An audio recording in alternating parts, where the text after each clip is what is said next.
kita akan dengarkan kajian buku yang akan disampaikan oleh Saudara Husnur Rifki, Sarjana Teknik, Owner LPI Syabuddin, Ketua Yayasan Islam Al-Muhaimin, yang akan menyampaikan materi terkait mempersiapkan generasi gemilang yang solutif, destruktif. Kepada beliau kami persilakan, durasi waktu 15 menit, hitungan dimulai pada saat Bapak berbicara.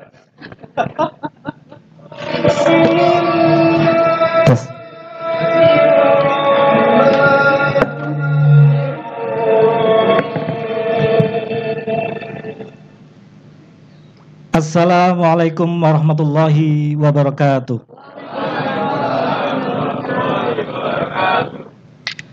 Bismillahirrahmanirrahim. Alhamdulillahirabbil alamin. Asyhadu an la ilaha illallah wahdahu la syarikalah wa asyhadu anna Muhammadan abduhu wa rasuluh. Allahumma shalli wa sallim wa barik ala sayyidina Muhammad wa ala alihi wa sahbihi ajmain. Yang kami hormati Gurunda Gus Dr. Fahmi, yang semoga Allah memberikan kesehatan dan kemuliaan kepada beliau untuk terus menjadi sumber ilmu dan hikmah serta inspirasi bagi kita semua. Yang kami hormati Presiden Nusantara Gilang Gemilang, Coach Dr. Puguh Wiji Pamungkas, MM, yang semoga Allah memberikan kekuatan kepada beliau untuk menunaikan amanah yang luar biasa ini, untuk menghubungkan, untuk menyatukan, dan menguatkan seluruh komponen anak bangsa agar bangsa kita menjadi Nusantara Gilang Gemilang. Dan yang kami hormati Presiden Herman Ali Sadikin, tidak ada kata mantan presiden, luar biasa, terus berjuang. Dan yang kami hormati seluruh pemateri yang telah hadir, Ustadz Ubay, guru saya, sekaligus sahabat saya, mudah-mudahan jenengan-jenengan semuanya dijadikan oleh Allah laksana lentera dalam kehidupan yang membimbing langkah-langkah kami menuju jalan kebenaran. Next. Sumpah Pemuda. Berpuluh-puluh tahun saya jadi pemuda, selama ini tidak pernah terkesima dengan kisah Sumpah Pemuda. Baru tahun kemarin saya terkesima dengan Sumpah Pemuda. Karena apa Bapak Ibu? Ternyata di balik kisah Sumpah Pemuda ada hikmah yang luar biasa. Kita sama-sama tahu 28 Oktober 1928, para pemuda atau yang kita kenal dengan Yong Java, Yong Celebes, Yong Batak, Yong Madura, ada ya?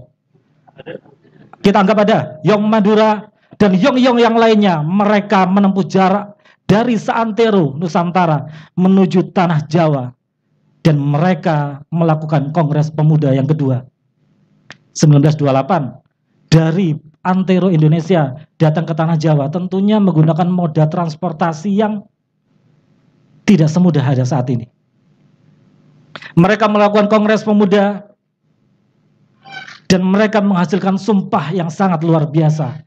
Sumpah yang menyatukan negeri yang sangat kaya raya akan kebinekaan, yang memiliki 17.000 pulau, yang memiliki 1.340 suku dan 2.500 bahasa daerah. Kalau sekarang bahasa daerahnya tinggal berapa ya? Luar biasa. Anugerah Allah yang sangat luar biasa bagi negeri kita. Dan mereka melakukan syura dan mufakat dan menghasilkan sumpah untuk menyatukan itu semua. Mereka tidak voting loh ya. Mayoritas mereka yang datang adalah Yong Java, tapi mereka memilih bahasa Indonesia dari bahasa Melayu. Kalau voting mereka tentunya bahasa Indonesia dari bahasa Jawa. Dan yang membuat saya luar biasa kaget dan terkesima, ternyata mereka rata-rata umur berapa? Ada yang tahu? Pak Rui umur berapa kira-kira? Ahli sejarah kita ini. 18 tahun. Ada yang tahu kira-kira umur berapa rata-rata mereka? 25? Ada lagi? 20? Waduh, mohon maaf, tidak ada yang dapat payung ini hari ini. Rata-rata umur mereka adalah 14 tahun. Tahun 1928 loh ya, anak 14 tahun sudah mengkonsep bangsa yang kaya raya akan kebinekaan ini menjadi sumpah yang menyatukan bangsa, yang menyatukan tanah air dan membuat bahasa persatuan bahasa Indonesia. Bisa bayangkan mereka menempuh jarak yang luar biasa. dan mereka melakukan suro dan menghasilkan sumpah yang menyatukan keanekaragaman ini. Lalu apa yang terjadi dengan anak-anak kita umur 14 tahun? Mereka masih kelas 2 SMP. Next. Gadis 14 tahun, kisah Yuyun, diperkosa dan dibunuh, kemaluan dan duburnya rusak parah oleh 12 remaja mabuk. Pelaku hukumnya dihukum ringan dengan alasan klasik, mereka masih anak-anak di bawah 16 tahun. Next. Anak SD laki-laki dipaksa berhubungan dengan kucing dan mereka difoto dan video dan disebar sama teman-temannya dan akhirnya dia depresi berat dan akhirnya meninggal dunia. Bahkan ada kabar yang menyampaikan dia bunuh diri karena begitu beratnya mental yang dia hadapi. Next. Kita lihat videonya.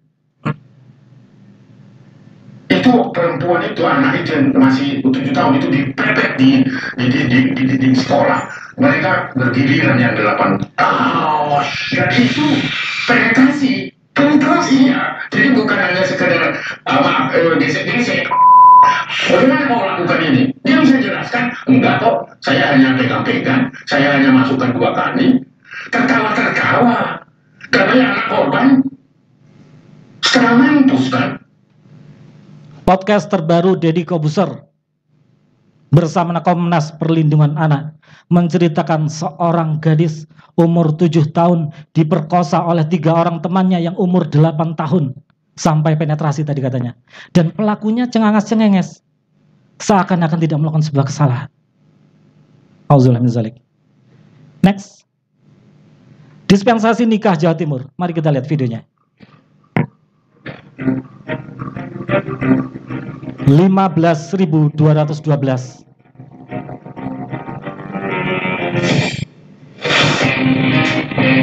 %80 karena hamil di luar nikah.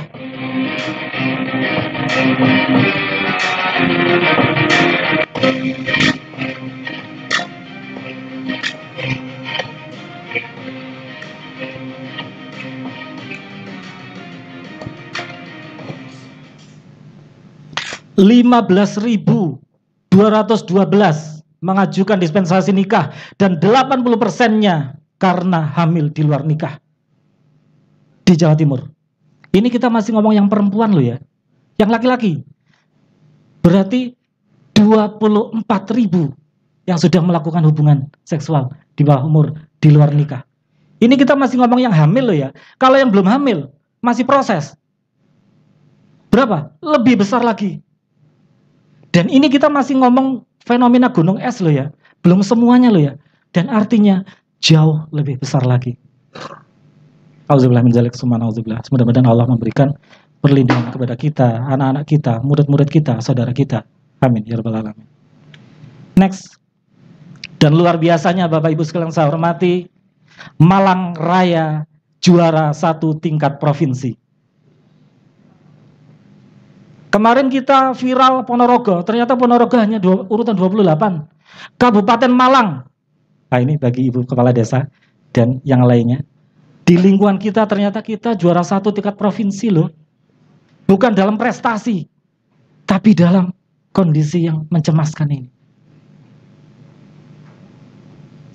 Di podcast tadi dari Kobuser, Komnas Perlindungan Anak pun mereka bingung. Bagaimana solusi ini? Ada apa yang terjadi dengan bangsa ini? Lalu ada sebuah solusi yang masuk. Next. Solusinya adalah kondomisasi dan aborsi sehat.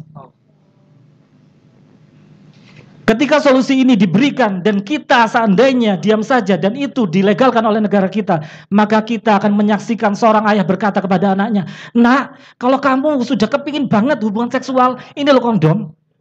Biar kamu tidak kena penyakit kelamin, biar kamu tidak menghamili anak orang lain." Seorang ibu akan berkata kepadanya, "Nak, kalau kamu hamil jangan nunggu 4 bulan. Sebelum 4 bulan segera aborsi agar tidak memalukan keluarga kita."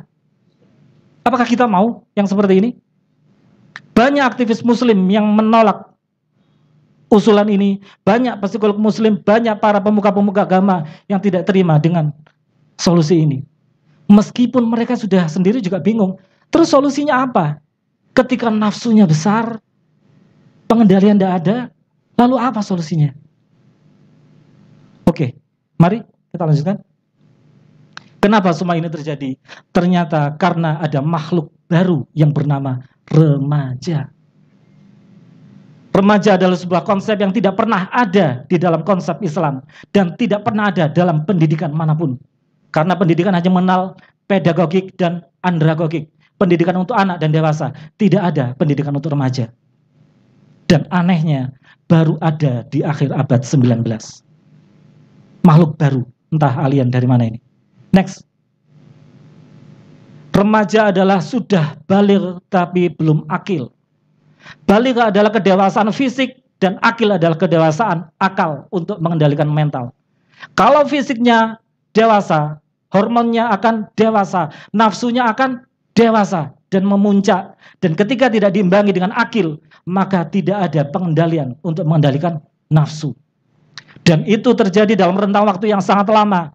Artinya para remaja dikendalikan, diperbudak oleh nafsunya.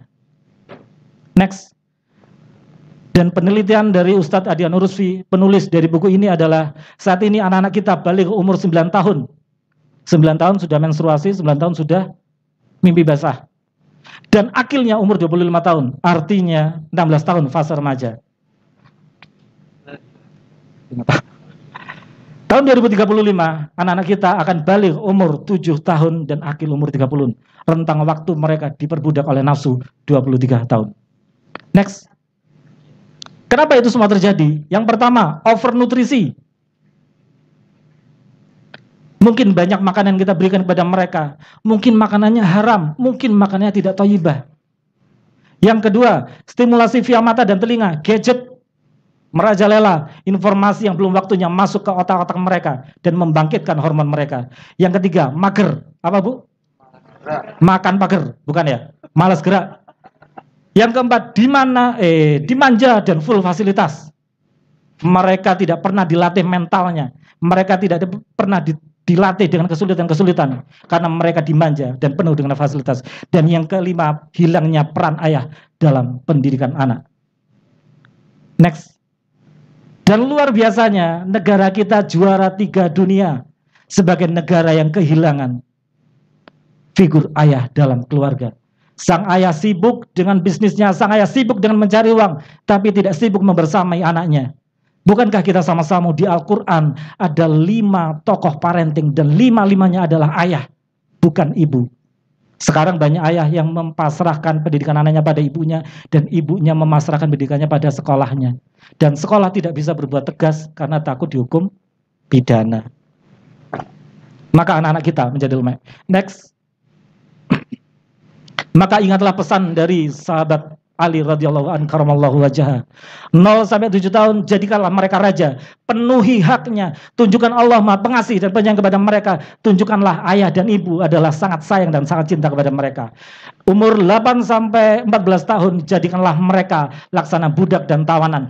Didik, latih, tempa, berikan pendidikan yang berani. Jadikan mereka, masukkan mereka ke dalam kawah candera di muka. Dan yang 15 sampai 21 perlakuan mereka seperti sahabat. Tunjukkan bahwa ia sudah dewasa dan hadirkan mereka dalam medan laga, medan juang dan medan dakwah. Next. Maka solusinya adalah yang pertama, kontrol nutrisi dan berilah mereka aktivitas-aktivitas yang bisa mengikis dari pertumbuhan fisik mereka tapi menguatkan akalnya. Yang kedua, kontrol mata dan kontrol telinga. Jaga mereka dari gadget yang memberikan informasi yang tidak baik bagi mereka. Yang ketiga, puasa untuk menekan baligh dan untuk menguatkan self control, yaitu membangkitkan akil. Yang kelima, 1, 2, 3, 4. Yang keempat, beri pendidikan yang berani dan tega. Yang kelima, beri aturan dan tanggung jawab. Yang keenam, ajarkan berorganisasi. Yang ketujuh, ajarkan mencari nafkah. Yang kedelapan, hadirkah dalam masalah dan realitas. Dan yang kesembilan, ayah sang raja tega harus dihadirkan. Next. Tujuan PAB MI Syihabuddin, pendidikan akil balik MI Syihabuddin, terciptanya generasi akil balik yang islami dan berjiwa kepemimpinan, yang mandiri, disiplin, tanggung jawab, dan berpikir solutif. Karena cita-cita kita lil muttaqina imama, agar mereka menjadi pemimpin bagi orang-orang yang bertakwa. Next. Kezaliman akan terus ada bukan karena banyaknya orang-orang yang jahat, tapi diamnya orang-orang yang baik. Pesan dari sahabat Ali radhiyallahu an karamallahu wajhah. Bapak Ibu sekalian yang saya hormati, mungkin ini yang bisa saya sampaikan meringkas dari buku Ustadz Adhan Nurusfi. Sungguh Allah lah pemilik keagungan dan kemuliaan, dan hamba hanyalah pelayannya. Mohon maaf jika ada kekurangan. Wassalamualaikum warahmatullahi wabarakatuh. Terima kasih ya. Waktunya pas untuk beliau ya. Karena memang dikode dari panitia.